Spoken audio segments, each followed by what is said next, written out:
No princípio era o Verbo, e o Verbo era com Deus, e o Verbo era Deus, e o Verbo se fez carne. O Verbo se fez carne, mas ainda é o Verbo. Não mudou sua natureza, sua qualidade ou substância por ter se feito carne. A causa tornou-se visível como efeito, mas a essência ou substância continua sendo o Verbo, o Espírito ou consciência. Por este prisma, podemos compreender que não há um universo espiritual e outro material, mas que o que nos apresenta como nosso mundo é o Verbo feito carne, o Espírito tornado visível, ou a consciência que se expressa como ideia. Todo o erro que se consumou durante os séculos baseia-se na teoria ou crença em dois mundos, um sendo o reino celeste ou vida espiritual, e o outro o mundo material ou existência mortal, separados um do outro. Apesar desta crença em dois mundos, o homem sempre tentou levar harmonia às mazelas da existência humana, tentando por meio da oração fazer contato com tal outro mundo ou reino espiritual, para que o Espírito ou Deus atue na chamada existência material. Comecemos por entender que o nosso mundo não é um mundo errôneo, mas trata-se do reino da realidade, do qual mantemos um falso conceito. Para obtermos saúde e harmonia em nossa vida, não temos de nos desfazer nem mesmo mudar deste universo material e efêmero, mas bastará corrigirmos a visão limitada que temos da nossa existência. O pesquisador da verdade começa sua busca com um problema, talvez com vários deles. Os primeiros anos de sua busca são empregados na superação da desarmonia e na cura das doenças pela oração a um poder mais alto, ou pela aplicação das leis espirituais ou da verdade às condições humanas. Chega, porém, o dia em que percebe que a aplicação da verdade aos problemas humanos já não funciona mais, ou pelo menos não como funcionava no início, e que já não traz a mesma inspiração e satisfação aos seus estudos. Por fim, receberá, eventualmente, a grande revelação. Os mortais podem assumir a imortalidade apenas na medida em que anulem a mortalidade. Eles não podem acrescentar harmonia de espiritualidade imortal às condições humanas. Deus não criou nem rege as coisas humanas. O homem natural não compreende as coisas do Espírito de Deus, pois que lhe parecem loucura. Nem pode entendê-las porque só se podem discernir espiritualmente. Estaremos nós buscando as coisas do Espírito de Deus com algum propósito humano? Ou de fato estamos nos esforçando para nos livrar do que é mortal, para podermos contemplar a harmonia do reino espiritual? Enquanto lutamos e combatemos os pretensos poderes deste mundo, combatendo a doença e a carência, o sentido espiritual, por sua vez, revela-nos que o meu reino não é deste mundo. Somente quando soubermos transcender o desejo de melhorar nossa vida humana, é que compreenderemos o sentido desta mensagem vital. Quando deixamos os limites do aperfeiçoamento humano, temos o primeiro vislumbre do significado das palavras: Eu venci o mundo. Não teremos vencido o mundo enquanto mais buscarmos seus prazeres e menos desejarmos suas dores. E se não superarmos a postura de luta contra as coisas do mundo, não entraremos no reino das coisas do céu.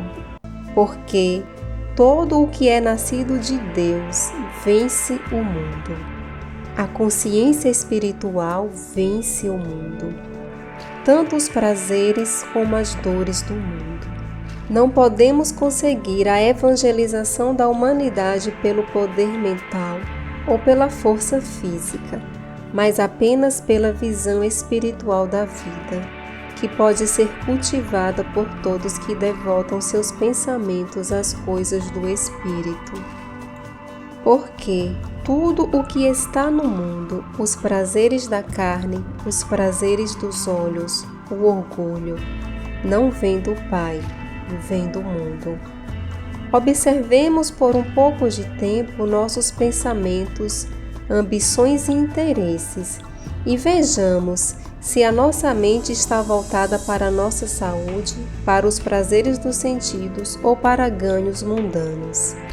Se constatarmos tais pensamentos mundanos, aprendamos a afastá-los, pois já não estamos no caminho do aperfeiçoamento das coisas humanas, mas a caminho do reino espiritual. Não tenhas amor ao mundo, nem ao que é do mundo, pois no homem que ama o mundo não está o amor do Pai. Significaria isto que devemos nos tornar ascetas? Deveríamos desejar uma vida diferente do que é normal, alegre e de sucesso? Não nos enganemos. Somente aqueles que aprenderam a manter sua atenção nas coisas do Espírito saborearam a completa alegria do lar, do companheirismo e dos empreendimentos de sucesso. Somente aqueles em que certo grau se concentraram em Deus encontraram segurança, proteção e paz em um mundo combalido pela guerra. O pensamento espiritual não nos afasta do nosso meio normal, não nos priva do amor e do companheirismo tão necessários para uma vida plena.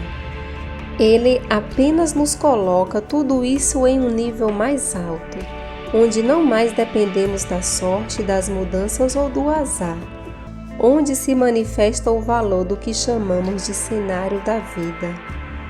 Não vos esforceis pelo alimento que perece, mas pelo alimento que dura pela vida eterna, pois que o reino de Deus não consiste em comer e beber, mas na justiça, na paz e no contentamento no Espírito Santo. Quando nos defrontarmos com um problema humano, em vez de nos esforçarmos para melhorar as condições humanas, afastemos essa imagem e concentremo-nos na presença do Espírito Divino em nós. Esse Espírito dissolve as aparências humanas e revela a harmonia espiritual, ainda que essa harmonia se nos apresente como uma melhora de saúde ou de riqueza. Quando Jesus alimentou as multidões, o que apareceu como pão e peixe foi a sua consciência espiritual de abundância. Quando curou os doentes, foi o seu sentimento da presença divina que se manifestou como saúde, força e harmonia. Tudo isso pode ser resumido nas palavras de Paulo: voltai vosso olhar para as coisas do alto, não para as coisas da terra. Vivemos em um universo espiritual, mas a finitude de nossos sentidos desenhou para nós uma imagem de limitações. Enquanto tivermos nossos pensamentos voltados para o cenário à nossa frente, este mundo, estaremos nos esforçando para melhorá-lo ou mudá-lo. Mas, assim que elevarmos nosso olhar e não mais nos preocuparmos com o que comer, beber ou vestir, começaremos a perceber a realidade espiritual. E embora nos pareça apenas uma crença mais perfeita, é de fato a manifestação mais intensa da realidade. Esta manifestação traz consigo uma alegria inimaginável, aqui e agora, uma satisfação com a qual nem sonhamos e o amor de todos com quem fazemos contato, mesmo daqueles que desconhecem a fonte da nova vida que descobrimos. Deixo-vos a paz, a minha paz vos dou, não como o mundo a dá. Não recebemos o Espírito do mundo, mas o Espírito que vem de Deus. Coisas que também falamos, não com as palavras ditadas pela sabedoria dos homens, mas como as ensina o Espírito Santo. O homem natural não compreende as coisas do Espírito, que lhe parecem loucura, nem pode compreendê-las porque elas se discernem espiritualmente. Quantas vezes nos enganamos neste ponto? Com quanta frequência tentamos compreender a verdade espiritual com o nosso intelecto humano? E isso leva à indigestão mental, pois que tentamos digerir alimento espiritual com nossa mente erudita. Isso não funciona. A verdade não é um processo de raciocínio e por isso só pode ser entendida espiritualmente. A verdade não está normalmente na esfera do nosso entendimento e quando parece estar, deve ser investigada mais profundamente para verificar sua autenticidade. Temos de desconfiar de uma verdade que nos pareça fácil de compreender. Jesus caminhou sobre as águas, alimentou multidões com poucos pães e peixes, curou os doentes e ressuscitou os mortos. Parece aceitável para o seu intelecto? Se o princípio subjacente a essas experiências pudesse ser entendido com a inteligência, todas as igrejas o ensinariam como um meio viável e recomendariam seu uso. Este princípio, porém, só é apanhado pelo sentido espiritual, e a esta consciência espiritual elevada pode fazer as coisas que o Cristo fez. Aquilo que foi possível a Cristo consciência no tempo de Jesus, é possível a mesma consciência agora. Cultivando este sentido espiritual, nosso sucesso será tanto maior na proporção que abandonarmos o esforço mental e nos tornarmos receptivos às coisas que o Espírito de Deus nos ensina.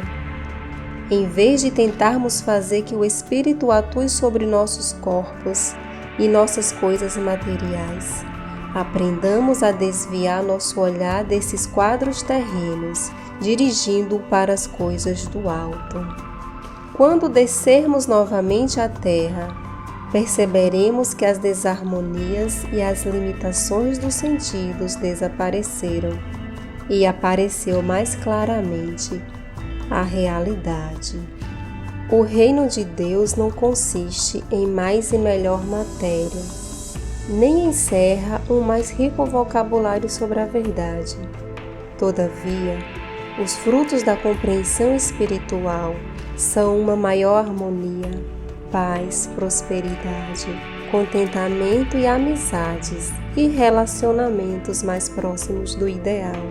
Assim, compreendemos que agradecemos por isso continuamente a Deus, pois vós, que recebestes a palavra de Deus ouvida de nós, não a recebestes como palavra humana, mas como ela é de fato, a palavra de Deus, que atua sobre vós, para que nele creiais.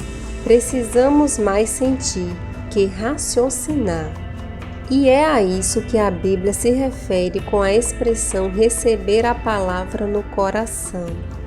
Notemos que o desenvolvimento da consciência espiritual redunda em maior capacidade de intuir a harmonia do ser. Compreendemos que nem a visão, nem o ouvido, o olfato, o tato ou o paladar podem nos revelar a verdade espiritual ou sua harmonia. Por isso, tal revelação só pode nos acontecer através de outra faculdade, a intuição, que atua pelo sentimento. Até o momento, ao orar ou meditar, vinha-nos de imediato uma enxurrada de palavras e pensamentos. Talvez estivéssemos começando a reafirmar a verdade e a rejeitar o erro. É, porém, evidente que isso ocorria completamente no domínio da mente humana. Ao cultivarmos o sentido espiritual, tornamo-nos receptivos aos pensamentos que emanam das profundezas do nosso ser. Mais do que falar a palavra, tornamo-nos seus ouvintes. Nesse estado, a sintonia com o Espírito é tal que sentimos a harmonia do ser, sentimos a presença real de Deus. Transcendidos os 5 sentidos materiais, nossa faculdade intuitiva fica desperta, receptiva e sensível às coisas do Espírito. E após esse renascimento espiritual, começamos uma nova existência. Estávamos até aqui ocupados com a palavra da verdade, e daqui em diante nos ocuparemos apenas com o Espírito da verdade. Já não nos interessa saber o que seja a verdade, mas sim em sentir a verdade. E isso conseguimos na medida em que dedicarmos menos empenho na letra do que à receptividade e ao sentir. A palavra sentir, aliás, se refere também à revelação, à consciência e ao sentido da verdade. Agora já não estamos falando da verdade, e sim recebendo a verdade. E aquilo que recebemos no silêncio, podemos falar abertamente e com autoridade. A cura espiritual é o resultado natural de uma consciência divinamente iluminada. Mas esta iluminação só nos é dada na medida em que estejamos receptivos e sensíveis a ela. É um mal entendido associarmos a ideia de imortalidade à pessoa humana ou ao sentido individualista do eu. A morte não produz a imortalidade nem põe fim ao sentido do eu, e tampouco a continuação do humano viver leva à obtenção da imortalidade. Obtemos a imortalidade na medida em que superamos o sentido pessoal do eu, nesta vida ou depois dela. E ao nos despojarmos do nosso ego e alcançarmos a consciência do nosso eu verdadeiro, nossa realidade ou consciência divina, chegamos à imortalidade. E isso pode acontecer aqui e agora. Ao contrário, o desejo de perpetuarmos nosso falso conceito de corpo e seu bem-estar nos amarra à morte, nos enleia na mortalidade. O primeiro passo para obtermos a imortalidade é viver a partir do centro do nosso ser, como uma ideia de desdobramento do nosso íntimo, mais que a ideia de acréscimo vindo de fora. É mais no sentido de dar do que de receber, de ser mais que obter. Nessa consciência não há julgamento ou crítica, ódio ou medo, e sim um sentimento contínuo de amor e de perdão. Não é coisa fácil descrever a alegria e a paz da imortalidade, pois para aqueles que não querem abandonar seus conceitos atuais de ser, ela pode transparecer um processo de extinção. Mas não é bem isso. Ela é a eterna preservação de tudo que é real, belo, nobre, harmonioso, gracioso, altruísta e pacífico. É a realidade traduzida à luz em substituição à ilusão dos sentidos. É o despertar da consciência da infinitude do ser individual em substituição ao sentido finito de existência. O egoísmo e o amor próprio se vão de nós quando temos a percepção da divindade do nosso ser. Esta percepção nos ensina a ser pacientes com aqueles que ainda lutam com a consciência material. E isto é estar no mundo, é não ser do mundo.